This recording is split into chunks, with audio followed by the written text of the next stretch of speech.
बाबा, तुमच्या हातावर हा कसला डाग दिसतोय? काही नाही ग, एखादा मलम लावलं की होईल ठीक. हा कदाचित कुष्ठरोग वाटतोय. तुला कसं माहित? आमच्या शाळेत कुष्ठरोगाविषयी सगळी माहिती दिली आहे.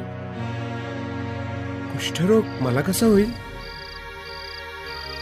घाबरू नका हो, आपण उद्याच्या उद्याच डॉक्टरांकडे जाऊ आणि दाखवून घेऊया.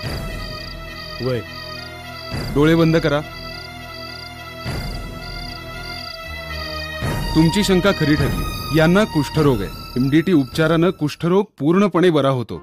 उपचार वेळेवर न घेतल्यास शरीरावर विकृती निर्माण होऊ शकते. बधीर लालसर चट्टा, कालांतराने जाड झालेल्या कानाच्या पाळ्या, विरळ झालेले भुवयांचे केस, अंगावर गाठी, स्नायूंचा अशक्तपणा किंवा हातापायाची विकृती ही कुष्ठरोगाची लक्षणं आहेत.